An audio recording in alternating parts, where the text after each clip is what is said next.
কিছু রাত থাকে যে রাতগুলোতে ঘুম আসে না, শুধু চিন্তা আসে। আর সেই চিন্তাগুলো ধীরে ধীরে মানুষটাকে ভিতর থেকে খেয়ে ফেলে। বাইরে সব ঠিকঠাক, কিন্তু ভিতরে একটা যুদ্ধ চলছে সারাক্ষণ। যুদ্ধটা কারো সাথে না, নিজের সাথেই। তুমি নিজেকে বুঝাও সব ঠিক হয়ে যাবে, কিন্তু মন চুপ করে থাকে। সে বিশ্বাস করতে চায় না, কারণ সে আগেও বিশ্বাস করে ভেঙেছে। ধীরে ধীরে তুমি একটা জিনিস শিখে ফেলো, কাউকে সব বলা ঠিক না, কারণ সব মানুষ সব বোঝে না। কিছু মানুষ শুধু ব্যবহার করে, তাই তুমি চুপ হয়ে যাও।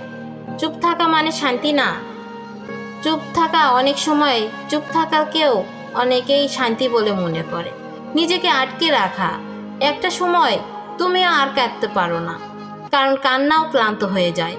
তখন তুমি শুধু তাকিয়ে থাকো শূন্যতার দিকে আর ভাবো, আমি কোথায় হারিয়ে গেলাম। কিন্তু আসলে তুমি হারাওনি, তুমি শুধু নিজেকে অনেক সহ্য করতে করতে বদলে গেছো।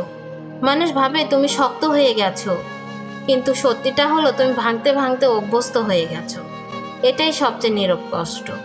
তবুও একটা সত্য আছে, যে মানুষ অন্ধকারের সাথে থেকেও থেমে যায় না, সে মানুষ একদিন আলোকে নতুনভাবে চিনতে পারে, কারণ সে জানে আলো কতটা দরকারি ছিল।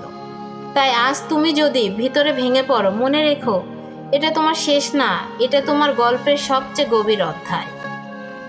সবচেয়ে অন্ধকার সময়েই পরের মানুষ নিজের আসল শক্তিকে খুঁজে পায়। এটাই হলো বাস্তব।